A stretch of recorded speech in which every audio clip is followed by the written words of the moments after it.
Bonjour, j'espère que tout va bien. On se retrouve aujourd'hui pour le bilan mensuel de mes investissements sur les plateformes de peer-to-peer.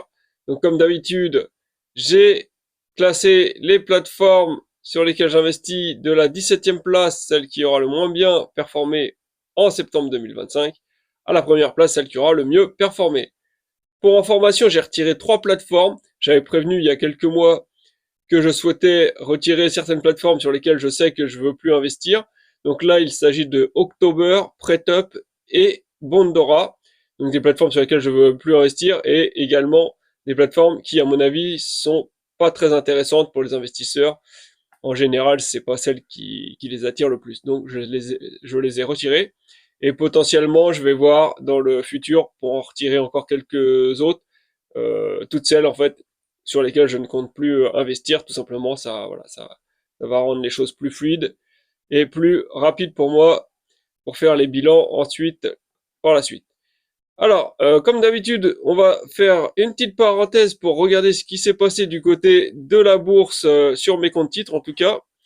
Donc, on voit sur mon compte titre Trade Republic en début septembre, j'avais donc une capture d'écran que j'avais prise où j'avais une valeur totale de 6 746 €. Et un mois plus tard, donc début octobre, je prends une nouvelle capture d'écran. J'ai pris une nouvelle capture d'écran et je suis à 7 494 €. Il y a donc une évolution de 748 € en un mois sur mon compte titre. Et dans ces 748 €, il y a 280 € d'apport. Donc ce qui donne en pourcentage une évolution totale de 7,9% et une performance de 6,94%. Donc la performance, c'est l'évolution déduite de l'apport que j'ai fait. Ensuite, dans le détail, on voit, donc dans les actifs que je possède sur ce compte titre, Berkshire Hathaway était à 29% et il est passé à 25%. Alors voilà, donc là c'est une capture d'écran et là c'est une photo de l'écran de mon téléphone. Parce que Trade Republic a ajouté une interdiction de prendre des captures d'écran, alors que jusqu'à maintenant je prenais des captures d'écran sans problème. Donc c'est un peu embêtant leur histoire parce que au final ça n'empêche pas de prendre une photo de notre euh, de notre compte titre, hein, donc c'est juste plus embêtant et la qualité est pas terrible. Mais bon bref, pour l'instant je fais comme ça. Donc de 29% à 25%, ouais. Donc bah, ça a baissé pour Berkshire Hathaway au cours du mois de septembre. Pour l'action Alibaba, c'est passé de 43, presque 44% à 89%, donc là ça a explosé, ça a plus que doublé. Pour le S&P 500, on passe de 17, presque 18% à 21%, donc une petite augmentation déjà pas mal pour le S&P 500. Au sujet du MSCI World, j'étais à moins 0,40% environ, et je suis maintenant à 3,25%, donc pour l'instant tout a augmenté au niveau des actions. Et j'ai également deux cryptos sur mon compte titre, c'est Bitcoin. J'étais 84, autant pour moi. J'étais à 84% de plus-value latente et je suis maintenant à 96%. Donc encore une belle augmentation pour le Bitcoin au cours du mois de septembre. Et pour l'Ethereum, j'étais à 63% et c'est descendu légèrement à 62%, donc une très légère baisse pour l'Ethereum. Mais globalement, mon portefeuille a très bien performé. Le portefeuille en tout cas, Trade Republic. Donc maintenant, on va passer à mon compte titre N26, autant pour moi. Donc sur N26, j'étais en septembre, début septembre à 2 891 €. Début octobre, je suis maintenant à 3 370 €, donc une évolution de 479 €, dont 350 € d'apport. Ce qui donne une évolution totale de 16,59% et une performance, donc l'évolution déduite de mon apport, de 4,48%. Et dans le détail, qu'est-ce que ça donne? Donc on a, en fait, c'est globalement les mêmes actifs, hein, comme je dis dans mes autres vidéos. Il y a que le MSCI China qui change, que là j'ai ajouté dans mon compte titre N26. Et par contre, j'ai retiré Alibaba. Donc, pour mon ETF World sur N26, je suis passé de 7% de performance, presque 10%. Ensuite, au niveau du MSCI China, je suis passé de 10,4% à 15,5%. Pour le S&P 500, on passe de 24% à 29%. Et pour Berkshire Hathaway, on passe de 2% en négatif à 3,78% en négatif. Donc là, le compte titre N26 a un peu moins bien performé à cause de Berkshire Hathaway entre autres, et également parce que comme j'ai pas investi sur Alibaba ni sur des crypto-monnaies, il est globalement moins performant que mon compte titre Trade Republic.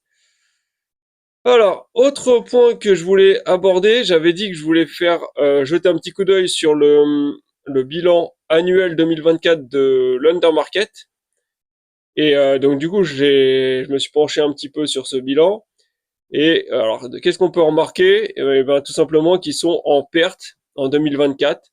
On voit ici entre parenthèses 299 000 euros de perte, alors qu'en 2023, ils étaient en gain de 87 000 euros.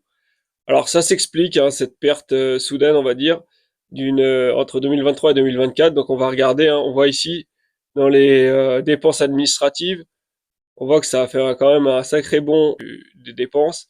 On est passé de 1 127 000 à 1 645 000, donc plus de 500 000 euros de dépenses administratives en plus.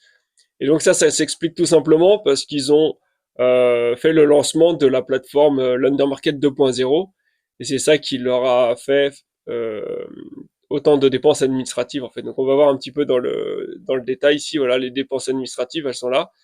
Et on voit qu'au niveau des charges salariales, on passe de 400 000 à 750 000. Donc là, déjà, voilà, il y a 300 000 euros, plus de 300 000 euros qui sont partis dans les charges salariales. Donc forcément, pour le lancement de la nouvelle plateforme, ils avaient besoin de plus de personnel. Là, on voit ici, j'ai fait un petit récapitulatif de ce qu'on peut trouver dans le rapport annuel. Donc on voit l'effectif en 2024, hein, ils sont passés à 9 employés pardon, au lieu de 7 en 2023, donc ils ont embauché 2 personnes de plus. Et donc voilà, on voit que ça a augmenté le coût salarial de 321 000 euros sur une période de 1 an. Et donc la répartition probable des surcoûts, parce que donc tout ça c'est pas forcément détaillé, hein, il faut un petit peu deviner, mais on peut estimer qu'il y a la double gestion des plateformes, hein, puisque pendant un certain temps, hein, pour les investisseurs sur l'undermarket, ils se souviennent, on devait jongler entre l'undermarket 1.0 et l'undermarket 2.0 pour suivre la situation de nos deux comptes, hein, puisque tout l'argent qui était investi sur l'undermarket 1.0, dès qu'on avait des remboursements, ça partait sur l'undermarket 2.0. Quand on voulait investir, il fallait investir sur l'undermarket 2.0. Voilà, donc ça jonglait à chaque fois entre ces deux plateformes. Et donc certainement qu'ils avaient besoin de plus de personnel pour gérer comme ça ces deux plateformes, faire le transfert voilà, et là ici j'ai indiqué migration des comptes et support client renforcé. Voilà, il fallait aussi sûrement répondre aux investisseurs. Il y avait sûrement pas mal de questions. Sur effectif temporaire pour le lancement marketing, voilà, il y a ça aussi. Là, on va regarder. Advertising and Promotion, donc pour la publicité, hein. On est passé de 142 000 en 2023 à 322 000. Donc voilà, ils ont plus que doublé les frais en termes, les dépenses de marketing, quoi, grosso modo. Et donc toujours pareil, hein, pour le lancement de l'Undermarket 2.0 et pour annoncer qu'ils sont devenus une plateforme régulée, hein, également. On voit ici, hein, l'Undermarket a franchi une étape importante en décembre, donc en décembre 2024, en obtenant l'autorisation de la Banque centrale d'Irlande d'exercer en tant que prestataire de services de financement participatif en vertu du règlement 2020 1503 de l'UE. L'obtention de cette autorisation témoigne de l'engagement de l'Undermarket à offrir aux investisseurs des opportunités uniques d'investissement dans des prêts, leur permettant de générer des revenus passifs et des rendements élevés, blablabla, enfin bref. Ça, on connaît le discours. Donc voilà, il a fallu faire toute la communication autour de ça, hein, de leur nouveau statut et du lancement de la plateforme 2.0. Et ensuite, il y a eu, donc du coup, ça a fait des frais marketing et toujours une demande et plus de charges salariales. Ensuite, il y en a le recrutement spécialisé pour la nouvelle plateforme, donc ça c'est pareil, voilà, pour plus de personnel pour gérer ces deux plateformes. Et ensuite, j'ai essayé de voir qu'est-ce qui pouvait faire qu'en 2025 les dépenses seraient moindres. Et ben tout simplement, il y a la fin de la double gestion l'undermarket 1.0 et l'undermarket 2.0. Hein. Maintenant, il n'y a plus que l'undermarket 2.0. L'undermarket 1.0 n'existe plus. Ensuite, il y a donc du coup le process de migration est terminé. Voilà, pareil, hein, il y a moins, ils ont besoin de moins d'employés hein, puisqu'il y aura plus à faire les transferts de comptes, à gérer les deux plateformes, etc. L'équipe marketing potentiellement réduite post-lancement. Donc là, on peut estimer qu'ils ont fait un grand coup marketing pour l'année de lancement, mais que maintenant que c'est fait, ils vont réduire les coûts. Peut-être, hein, on peut pas deviner, hein, mais en théorie, on pourrait imaginer que les coûts marketing vont diminuer.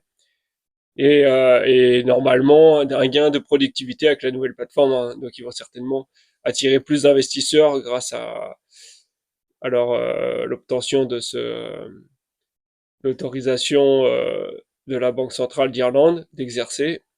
Donc du coup, voilà, il devrait potentiellement générer des revenus, des profits en 2025, ou en tout cas, à mon avis, au moins retrouver l'équilibre. Donc c'est à voir. Donc sachant ça, voilà, je pense qu'à partir du mois prochain, enfin à partir de ce mois-ci, je veux dire, je vais commencer à réinvestir doucement sur l'undermarket. Pour moi, ça reste une plateforme fiable, hein, ça reste un rendement surtout hyper élevé, hein, 18% jusqu'à 18%. Et il n'y a que cette plateforme-là qui continue d'offrir ce genre de rendement. Et sans pour l'instant avoir mis en défaut les investisseurs. Il y a eu beaucoup de retard, ça oui, mais aucun défaut. Donc c'est quand même, ça reste une plateforme très intéressante.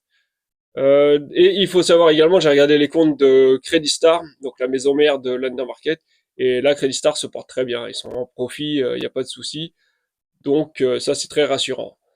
Voilà, ça c'est pour mon avis personnel, hein. Je considère que c'est assez safe d'investir sur London Market en douceur quand même. Hein. Je vais y aller progressivement, mais là j'ai envie d'en profiter quand même des bons rendements qu'elle offre cette plateforme. Alors, on va commencer un peu le bilan là cette fois. Et autre petite nouvelle, je suis en train de m'inscrire sur une nouvelle plateforme de peer-to-peer d'ailleurs. J'en parlerai dans une autre vidéo là séparément où je présenterai cette plateforme qui à mon avis est plutôt pas mal. Bon, il n'y a pas des rendements miraculeux, mais je pense qu'elle est assez intéressante. Les rendements sont corrects. Bon, elle est bien transparente, ça présente plutôt bien. Donc, en 17e place, on a les entrepreneurs. Donc, je rappelle un peu le fonctionnement du tableau hein, pour ceux qui connaissent pas. Donc, 17e place, là, ici, le classement de la plateforme.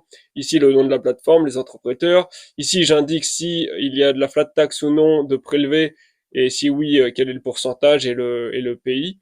Donc, ça, je le dis pas oralement, mais vous pouvez vérifier l'information au fur et à mesure que je déroule le tableau. Là, ici, le total que j'ai d'investi sur chacune des plateformes. Donc 380 euros, 380 euros pour les entrepreneurs. L'évolution du total investi par rapport au mois dernier, donc là 0,01% de plus que le mois dernier. Gain, donc là c'est les intérêts que j'ai reçus, uniquement les intérêts que j'ai reçus sur chacune des plateformes. Je compte pas les bonus que je pourrais obtenir ou autres cashback, etc. Donc là, j'ai eu 0,02 euros, donc 2 centimes d'euros de gain. Donc j'ai reçu 2 centimes d'intérêt. Évolution des gains par rapport au mois dernier. Donc là, par rapport au mois dernier, j'ai touché moins 98% de gains, donc c'est nettement moins. Performance 0,01%, donc très faible performance. Défaut, donc là j'ai encore des défauts sur cette plateforme, j'ai 70 euros en défaut, ce qui représente 18% du total investi. Et le gain total, il est de 116 euros depuis que j'ai commencé à investir sur cette plateforme. Là, c'est vraiment le gain total. avec tous les gains que j'ai reçus sur chacune des plateformes, y compris les bonus, etc.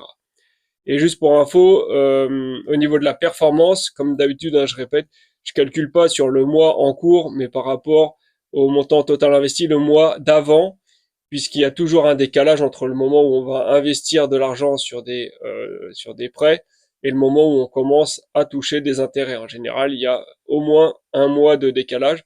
Donc du coup, pour que ça fasse pour pas que ça fasse des incohérences, je veux dire, par exemple, si je rajoute 2000 euros sur une plateforme, euh, et alors que les intérêts n'ont pas eu le temps de générer des revenus, forcément, ça va faire une performance extrêmement faible, alors que ça représente pas la performance réelle qu'on peut obtenir sur cette plateforme. Donc avec ce décalage, ça permet de rester cohérent chaque mois.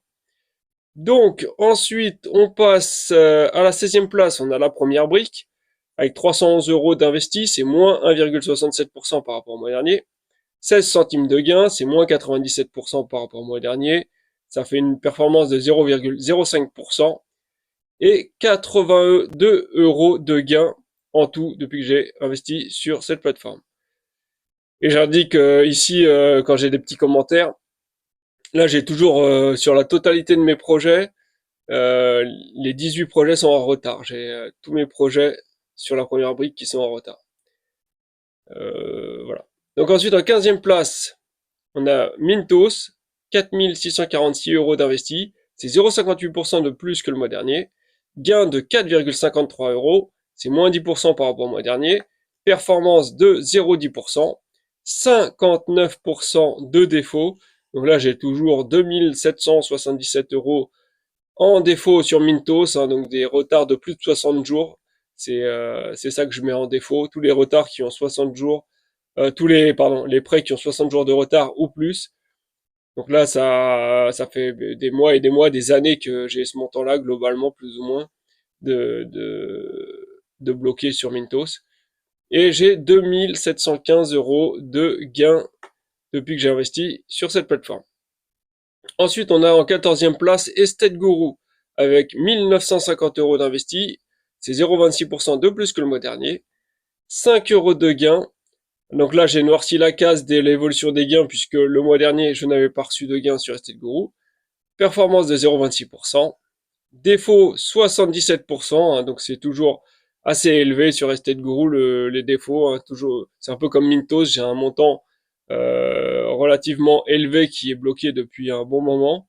Donc là, 1509 euros sur des prêts en Allemagne, des prêts des prêts pour des biens immobiliers hein, sur Estate Guru en Allemagne qui sont tous arrivés en défaut bizarrement. Et ensuite, au niveau des gains, je suis à 502 euros en tout depuis que j'investis sur Estate Guru. Ensuite, en 13e place, on a Twino. Alors, quand je mets une case violette comme ça veut dire que le montant total investi est supérieur au montant, l'inverse, le gain total que j'ai fait sur cette plateforme est supérieur au montant total investi. Donc, ça veut dire que j'ai retiré tout mon capital et qu'il n'y a plus que les intérêts qui travaillent.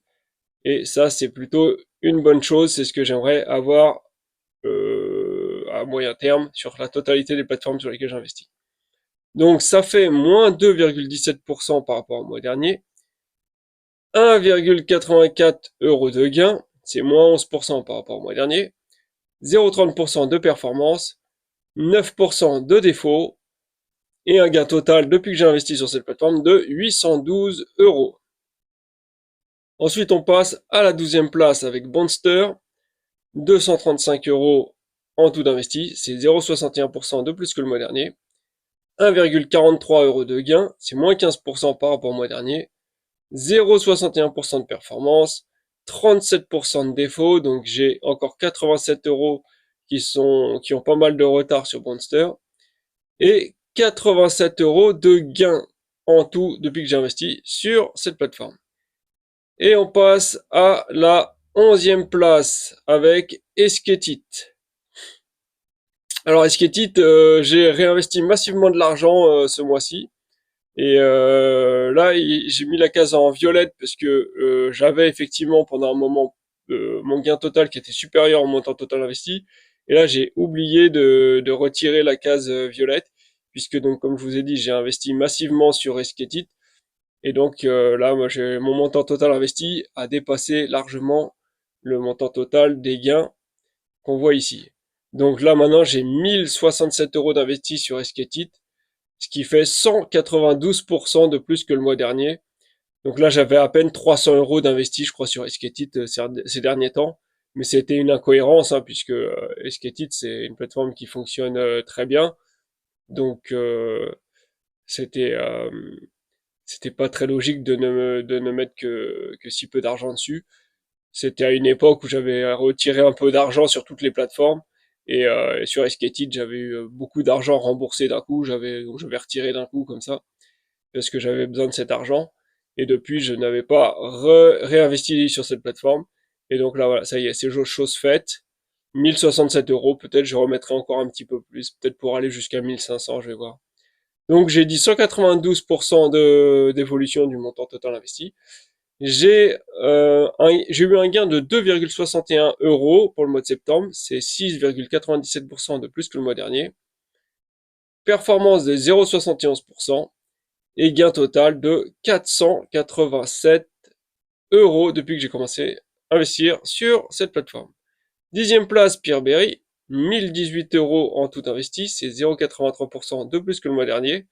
7,72 euros de gain, c'est 17,68% de plus que le mois dernier. 0,76% de performance et 1859 euros en tout de gagné depuis que j'ai investi sur la plateforme Peerberry. Ensuite, on passe en 9e place à CrowdPeer. C'est CrowdPeer avec 465 euros en tout d'investi. C'est 0,47% de plus que le mois dernier. 3,62 euros de gain. C'est 382% de plus que le mois dernier. Donc là, c'est vrai que sur CrowdPeer, comme c'est des investissements sur des projets immobiliers, il y a des échéances qui sont en général trimestrielles.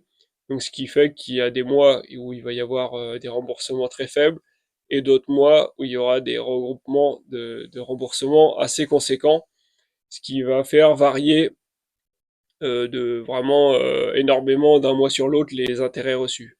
Donc 0,78% de performance et 570 euros de gagné depuis que j'ai commencé à investir sur cette plateforme. Puis on passe à la 8e place avec Via Invest. Donc 696 euros en tout d'investi, c'est 0,85% de plus que le mois dernier. 6,1 euros de gagné et c'est 1,84% de plus que le mois dernier. J'ai eu une performance de 0,88% et un gain total de 561 euros depuis que j'ai commencé à investir sur cette plateforme Via Invest. Donc ensuite, on a RoboCash en 7e place avec 1220 euros en tout investi. C'est 0,93% de plus que le mois dernier. 11 euros de gain, c'est moins 15,87% par rapport au mois dernier. 0,92% de performance et 3314 euros en tout de gain depuis que j'investis sur cette plateforme. 6e place, c'est bien prêté, 74 euros en tout investi. L'évolution du total investi n'a pas bougé. Gain total 0,68 euros, donc 68 centimes. C'est moins 40% par rapport au mois dernier. Ça fait quand même une performance de 0,92% et 314 euros en tout de gagné depuis que j'ai investi sur cette plateforme, donc bien prêté. Ensuite, en 5e place, on a Neofinance avec 1235 euros en tout d'investi. C'est 2,04% de plus que le mois dernier. 11,32 euros de gain en tout, c'est moins 5,9% par rapport au mois dernier. 0,94% de performance et 292 euros de gain en tout depuis que j'ai investi sur Neofinance. Puis on passe en 4e place à Debitum avec 3864 euros en tout d'investi. C'est moins 6% par rapport au mois dernier. 44,5 euros de gain. C'est 1,46% de plus que le mois dernier. 1,08% de performance et 2951 euros en tout de gagné depuis que j'ai commencé à investir sur cette plateforme. 3e place, Maclear, 1789 euros d'investi, c'est 2,59% de plus que le mois dernier. 19,85 euros de gain, c'est 10,16% de plus que le mois dernier. 1,14% de performance et 1685 euros en tout de gagné depuis que j'ai investi sur cette plateforme. Donc là, ça marche toujours super fort, ma Clear, hein, la plupart, tous les mois, elle est bien classée, il n'y a pas de doute. Ensuite, on passe en deuxième place avec Swapper, 2955 euros en tout d'investi. Donc c'est 1,63% de plus que le mois dernier. 34 euros de gain, 34,52 euros de gain sur le mois de septembre. C'est 14,12% de plus que le mois dernier. 1,19% de performance. Excellente performance hein, également pour Swapper, comme à peu près chaque mois. Et 747 euros en tout de gagné depuis que j'investis sur cette plateforme. Donc là, c'est vraiment les plateformes excellentes sur lesquelles il est clair que je vais pas arrêter d'investir, hein, que ce soit Swapper, Maclear, Debitum. Bien que Debitum je réduise petit à petit quand même parce que la somme que j'ai d'investi est quand même nettement supérieure à la plupart des autres plateformes, à part celle là comme Mintos, mais c'est parce que mon argent est bloqué. Sinon je retirerais largement plus que je laisserai pas 4000 euros sur Mintos là à l'heure actuelle. Donc voilà. Et Neofinance, ça marche bien, mais comme j'expliquais dans une autre vidéo, depuis un certain temps, ils ont ajouté des frais, des frais de fonctionnement, hein. Donc chaque mois, il faut payer 1 euro, si je dis pas de bêtises. Ouais, c'est ça, je crois. 1 euro pour juste comme ça, parce que pour utiliser la plateforme. Donc ce qui fait grosso modo 12 euros de frais par an. Donc là, on peut rien y faire, hein, faut les payer chaque année. Et vous voyez, moi, mon gain en un mois, il est de même pas 12 euros. Donc c'est-à-dire que j'ai un mois complet de revenus, de gains qui vont être supprimés, enfin voilà, effacés par les frais.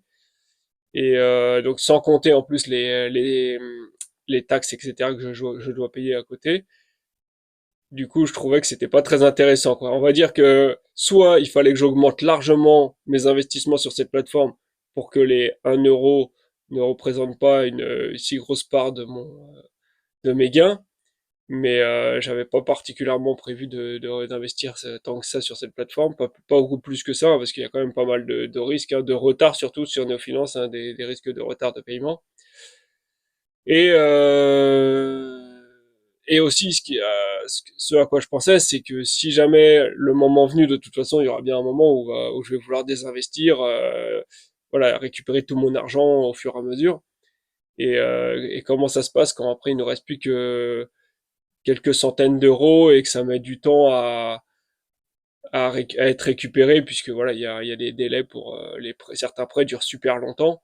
Donc on va recevoir à peine 5 euros, 6 euros d'intérêt chaque année, mais on payera 12 euros de frais. Enfin, c'est disproportionné. Il aurait fallu qu'ils fassent des frais qui représentent un pourcentage quoi de nos gains, pas un euro fixe comme ça. Enfin, je sais pas, c'est un peu bizarre, je trouve, ce qu'ils ont fait. Donc du coup, j'ai refusé j'ai refusé de signer là pour leur, enfin, j'ai pas accepté leur changement et du coup je peux plus investir sur la plateforme donc voilà donc c'est dommage mais donc à Neofinance par contre ouais, je pourrais pas continuer d'investir donc Swapper voilà j'ai fait le tour et ensuite on voit en première place et ben voilà c'est l'Under Market avec 599 euros en tout d'investi, c'est 1,54% de plus que le mois dernier, 9 euros de gain, évolution des gains c'est 8,35% de plus que le mois dernier. Performance 1,54%, donc excellente performance. Et gain de 1270 euros depuis que j'ai commencé à investir sur l'undermarket. Donc les gains sont énormes.